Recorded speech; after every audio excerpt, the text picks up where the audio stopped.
Welcome to Madasaling Pinoy, your prayer partner.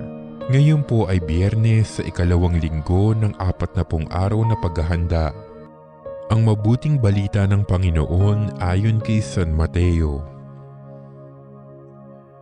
Noong panahong iyon, sinabi ni Jesus sa mga punong saserdote at matatanda ng bayan, "Pakinggan ninyo ang isa pang talinhaga.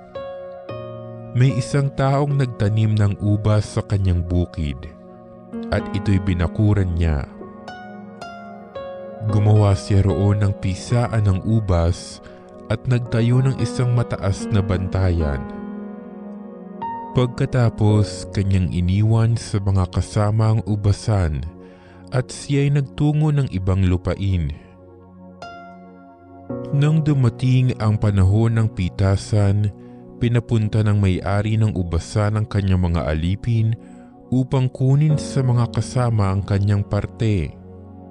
Ngunit sinunggaban ng mga kasama ang mga alipin. Binugbog nila ang isa, pinatay ang ikalawa, at binuto naman ang ikatlo. Pinapunta uli ng may-ari ang mas maraming alipin, ngunit gayon din ang ginawa ng mga kasama sa mga ito. Sa kahuli-hulihay, pinapunta niya ang kanyang anak na lalaki. "Igagalang nila ang aking anak," wika niya sa sarili. Ngunit nang makita ng mga kasama ang anak, sila'y nag-usap-usap. "Ito ang tagapagmana. Halikayo, patayin natin nang mapasa atin ang kanyang mamanahin." Kaya't siya'y sinunggaban nila, inilabas sa ubasan at pinatay. Pagbalik ng may-ari ng ubasan, ano kaya ang gagawin niya sa mga kasamahang iyon? Sumagot sila, lilipulin niya ang mga buhong na iyon at paaalagaan ang ubasan sa ibang kasama na magbibigay sa kanya ng kaparte sa panahon ng pamimitas.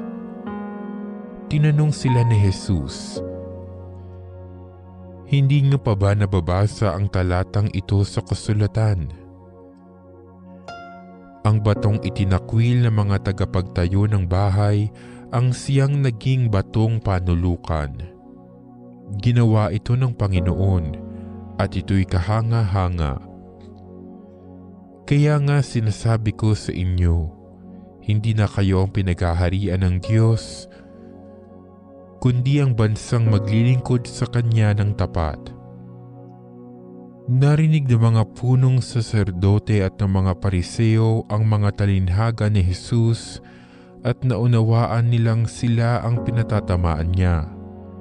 Dadakpin sana nila siya, ngunit natakot sila sa mga tao, sapagkat kinikilala ng mga tao na propeta si Jesus.